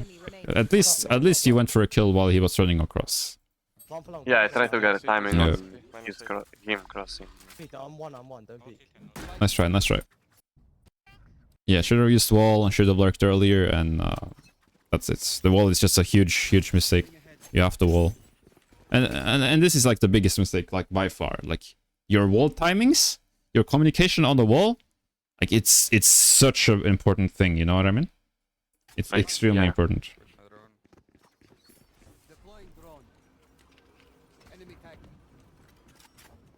Boom. Look at Jets. He popped his dash right now. What is he gonna do? He's gonna dash in. Exactly, bro. We need like to need to recognize this pattern. Boom. Where is your... I tend to molly that. That's a good molly. It's a good molly. Yeah, because I'm always scared about people playing there. Like, yeah, it's not a bad molly. Like it's a usual position to play. It's a good molly, but you need to wall. Like it's way more important. Yeah. It's way more important. You know the Jet's aggressive. Jet just died from screen. Mm-hmm. If it because was your wall is not there. Yeah. Oh, sorry. I see what you do in this 3v5. Again, like it's sometimes like being scared is something that I can feel. It's not something it's physical to explain. I mean, I could say like you're walking backwards, but for it's not like a logical thing. Like right now, you should rush the site. Like in my head, I can feel that you should push the site and go for kills. You should go to the rope, go for 10, look for kills while the wall is up. Instead, like I get cringiness back my skin. Like I get chills because I can feel like the rafter. Like bro, like you know what I mean? It's kind of hard to explain, but like being too scared. Like you need to push site and get kills 3v5. You know, simple stuff. And now it's the start of the downfall. We lost the game actually. Yeah. It was 10-7. We actually lost.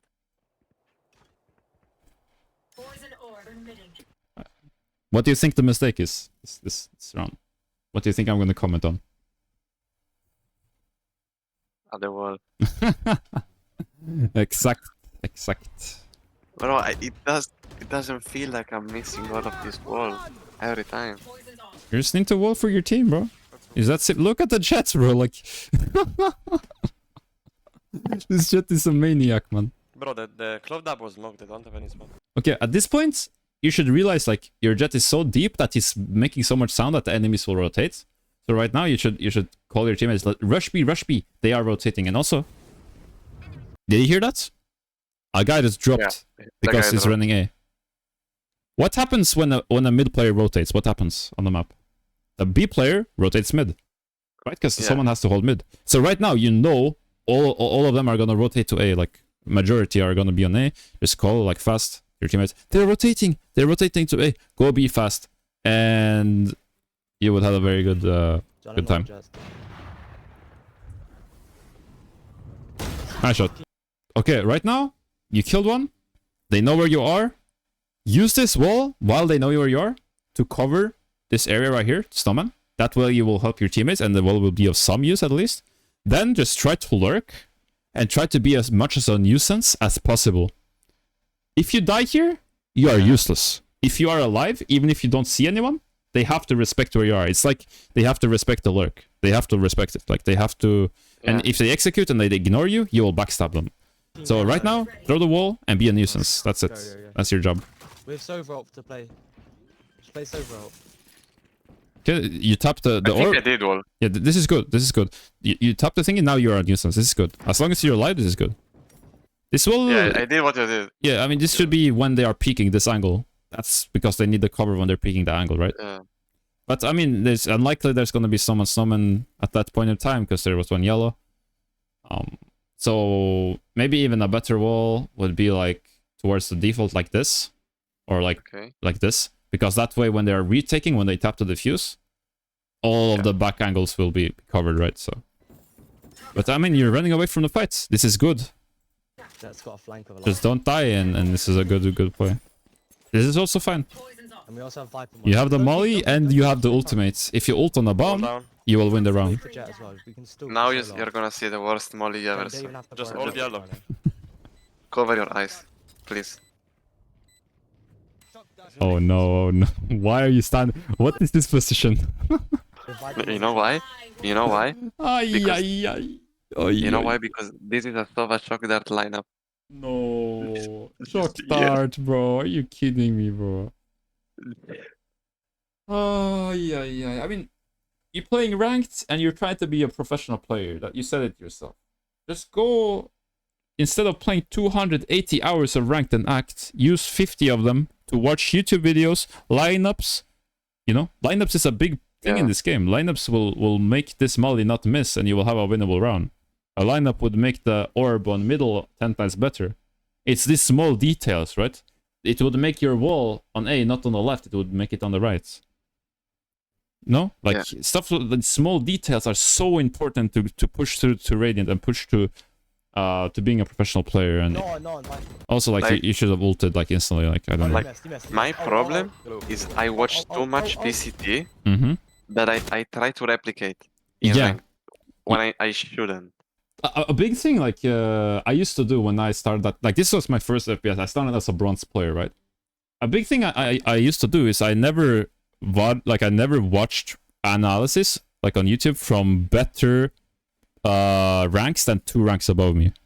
Because the thing in this game is, like, the mistakes that you have to learn, if you're gonna try to learn the same mistakes online from a different person, it has to be around your same skill level. Because if you learn, if you watch a VOD review from someone in Radiant Elo or Immortal 3 Elo, those mistakes will never happen in your own gameplay.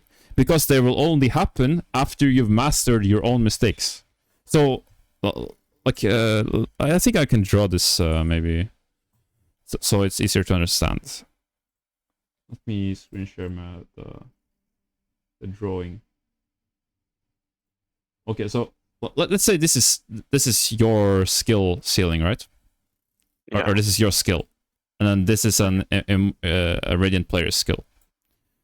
Okay. So it goes like 1, 2, 3, 4, 5, and let's say you are Immortal 1, maybe you've mastered this much, right? Yeah.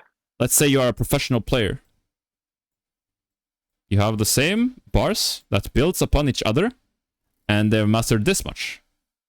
They have this. These are the mistakes they can make.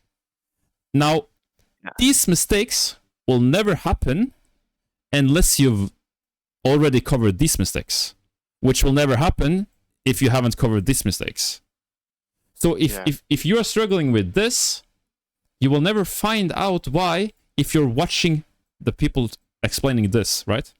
Which is why, like, watching VCT can be bad for your game development, because you will overcomplicate, and you can actually tell, like, you're overcomplicating things this game for no reason. You don't have the fundamentals to do it. I care too much sometimes.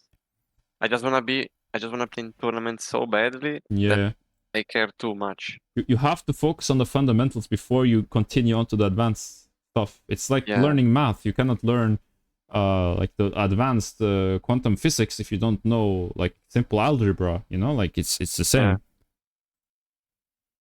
It's showing or not? It's showing. So yeah, use your ult, bro. Don't be scared of using ult. It's overcomplicating again. Like, now that I'm thinking about it, how the fuck we lost 11-8? No, it's normal in ranked, like tilt, you know, like I swear to God, like people like let's hear the comms when you lost. Actually, this is watch this run. Like I swear to God, the comms will be shit. Like I can already know. Like this round is the first round where you showed me you're not scared. I don't know why. But for some reason, you just grew like fucking Superman balls this round. You know? Yeah.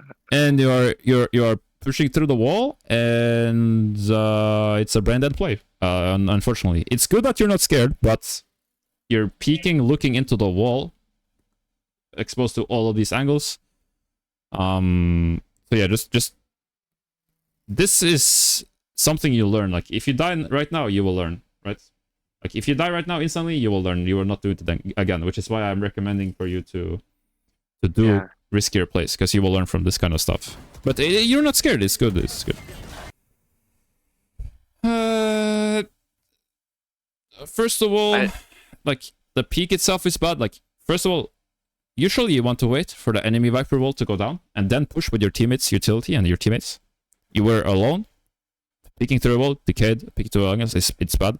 Second of all, like this ult is pretty bad because the enemies are on the sides.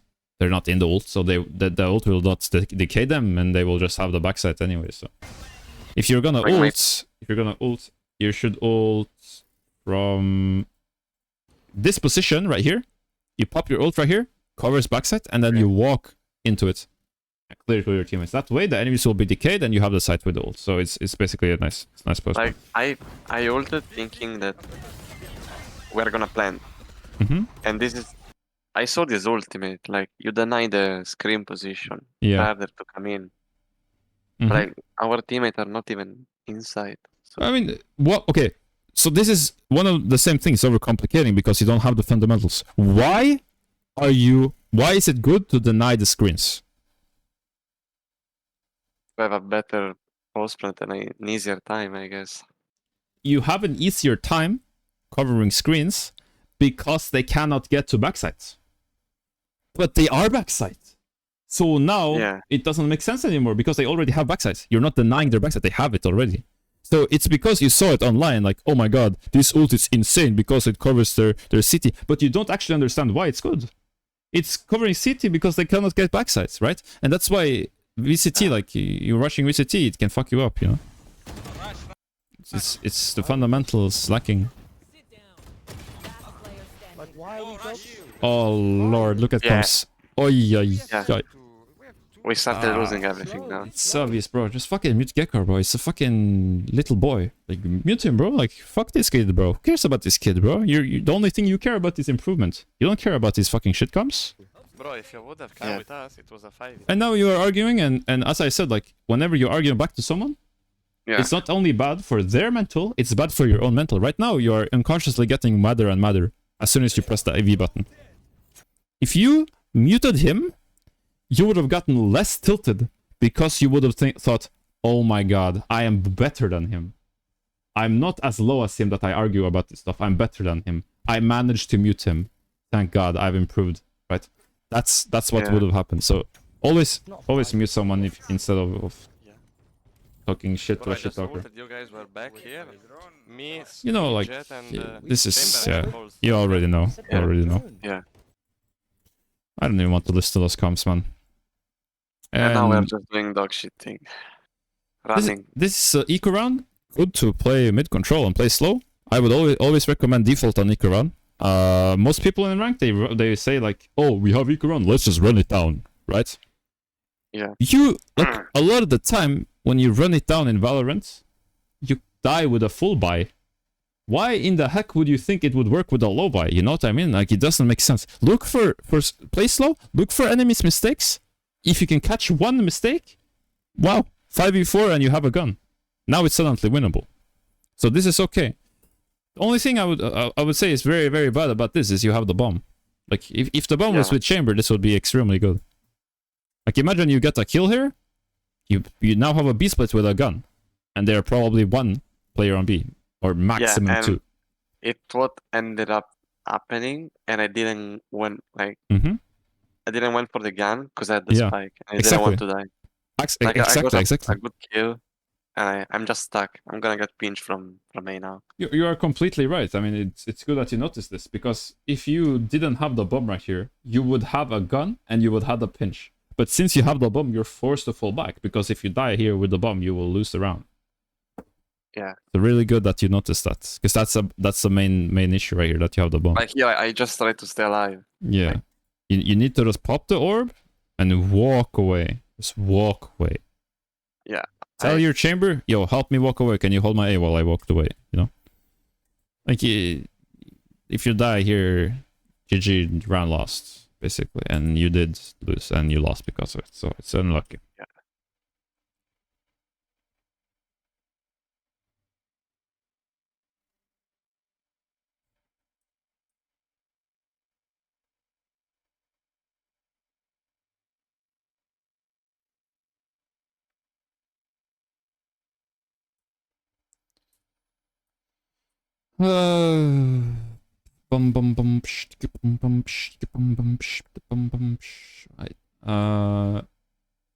Yeah, Gecko ult.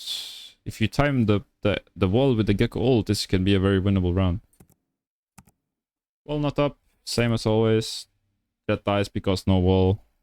The usual stuff, right? You're too far back to trade the Jet. You're too far back to trade the Gecko. The wall is still not up, by the way. And the second the player is peeking out. Yeah, it's just... Yeah. It's feeling like I'm just walling for myself as I'm getting in. You're right. You're right. You need to think about your teammates. Right here, if you called out your holding spawn and that the Gecko should hold Rafter, you wouldn't have died. This could be a winnable round. But since you're quiet on the comms, everyone is holding the same angle. Yeah, because I'm pissed off the Gecko tilted me. And if you muted him instantly, guess what? Yeah. Maybe this wouldn't happen. Just a snowball effect. I think, like, for the majority of the rounds, it's the same thing. Like, you just have to change and adapt with the wall. You see how I moved the mouse? Whoa. Yeah. Okay. I have so tense. It's so tense. Okay. Like, yeah, I'm not ready. I mean, it's obvious you're uncomfortable right here, because like every single good player in this game would not move if they know someone is unaware of you. Every single player would literally just stand still and hold a crosshair still. But you're like moving your crosshair, moving your movement, and then making it harder for yourself. If you hear a guy running, I can literally close my eyes, take my left hand off the keyboard, and press once on the left click, and I will kill him. Because I can hear exactly, and I know exactly where he's gonna peek into, and if you have good crosshair placement, it's a free kill every single time. So it's just like... And we just lost, because if I kill the B rotation, B is free. And look at what you're saying after you die. Look. Listen to this. Go back A. Oh my fucking Jay, you're god. shit. You hear this? Oh my fucking Yeah. god. I was so pissed because I Exactly. knew that was the kill to maybe at least have a chance to win the round. This is not good. This means you played one too many games. This can never happen. As soon as you whiff, it should be unlucky. You cannot control your whiffs. They will happen. Even if you have the best aim in the world, you cannot control the whiffs. What you can control is your game sense. So, Yeah. whenever I whiff in Valorant, I will say like, oh my god, woohoo on stream, because it's content, but I will never think it, like it's never real. I will never like, and if I do, I will stop playing after the game. I will take a break. Because it's very important, like whiffs, you cannot control them no matter what. So why are you bothering being tilted by it? And why are you making it give your other aspects worse, you know? Yeah. Exactly. And, you know, teammates Seems will... to be the teammates will- problem. Yeah, what you say? The problem I face on ranked is my mental. Yeah. But you remember what I told you about mental, right? I mean, I can write it down and send it to you after as well. Honestly, he did what you guys said to him. Just run it down A and we go B. Bro, he's just faking, not buying, man. Talking back again, just making mental worse and Not worse. that big. Poison orb. Let me get ult. Chamber Let me is ult, on let me orange. ult, let me ult. Poison's off. Oh, I can't. This be game ult. went to overtime, if I'm correct. Yeah, you lost Ulting, just wait. 14-12, I think. Yeah. I managed to actually somehow Wait for him to die, wait for him brought this round back. Yeah, and you shouldn't have either. Because you're doing Because something so weird. I know this position. Like I know this position from Yeah. watching VCT. Like sometimes you viper all up, you lurk and you're here. Yeah, but like, again, like it's overcomplicating. Like Yeah, overcomplicated. you shouldn't play in this position. It's not good in this scenario. In this scenario, you should fight with your teammates. Okay, right here, they are all fighting left. Okay, let's hold the right. But like, right here, Yeah. your teammates are leaving. Leave with them. You know, like this guy's fighting. Fight with him. Swing with him. Yeah. You were holding the angle earlier, which was fine. Like, why aren't you holding this angle now? Like right now, you're just hiding and being useless, right? Like. You're peeking now when he's already dead. Why didn't you peek this when he was fighting? Like, fight with him, you know? Like, and then, okay, you get a kill. Look, this is so weird. I have no idea why you did this. Because I've never seen this before. Look at this.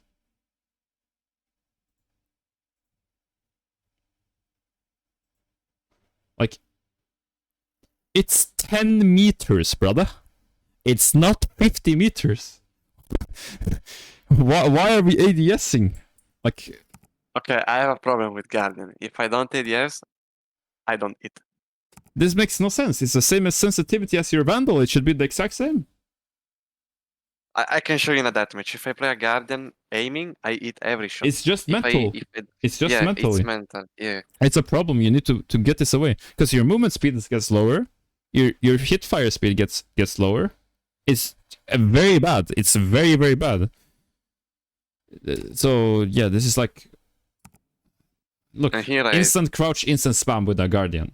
If you're gonna instant crouch and instant spam, at least left click. It's faster and more, like... It's, you know? Like, it doesn't make sense, you know? Yeah. Like, oh my Yeah, god. I was oh my god. Oh, fuck me, man. You know? It's like like me swinging with like the purpose was okay. I'm expecting a guy here, but I didn't really expect him. If you go back and Oh, you mean the same, like...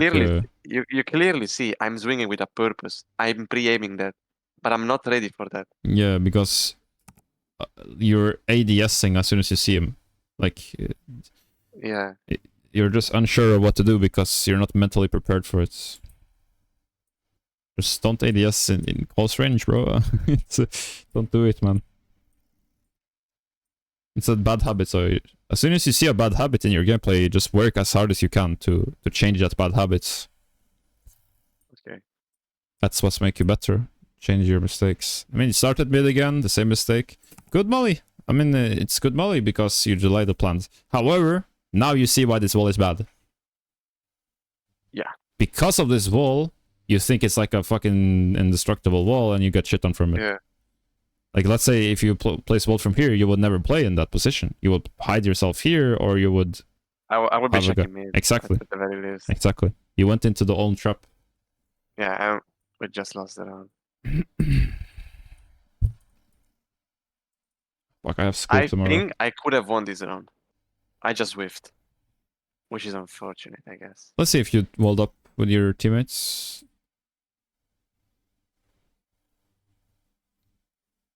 This time I did. Wall is going down. Yeah, because I didn't the expect... wall is down. Okay, so when do you take it off? Kill one. Yeah. I did not expect find it 10 after minutes. like... What? Yeah. What's that? I did not expect my teammate to keep going in. Like- Exactly. Because no communication. He's thinking the wall is up because he didn't say wall down. So he's peeking, and then you're thinking, why is he peeking? And he's thinking, why is the wall down? Wait, did I like No, you Can do you, not. turn the volume up? I can turn it up. I think Nice, good play. Tuxin's going up. Didn't call that the wall is up.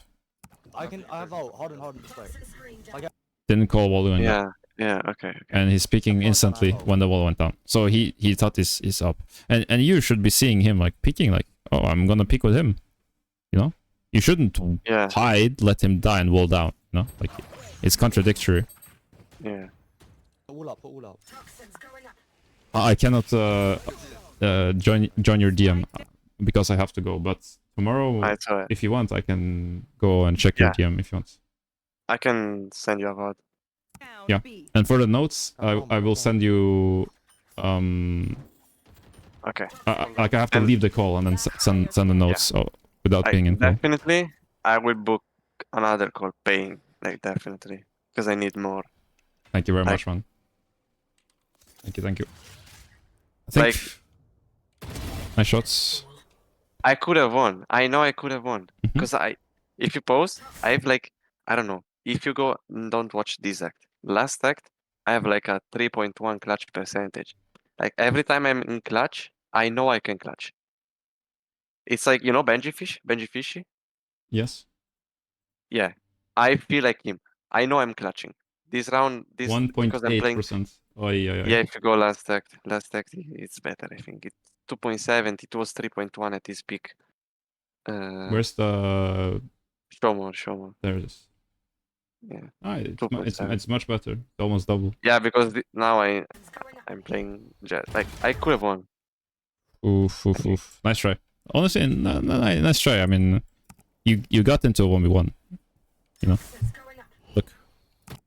The 1v1. Yeah, like, if you he kill him, just you kill him. crouch. If he didn't crouch, I would have killed him. Because, like, my aim lacks a bit. But when I'm in this situation, I'm confident as fuck. Like, I know I'm the best, I'm killing all of them. Yeah. And a lot of time, I'm clutching. Like, you can see this round. Wait, the round I told you on Abyss, I clipped, even if I didn't won, because it was kind of cool. But, if I can find it.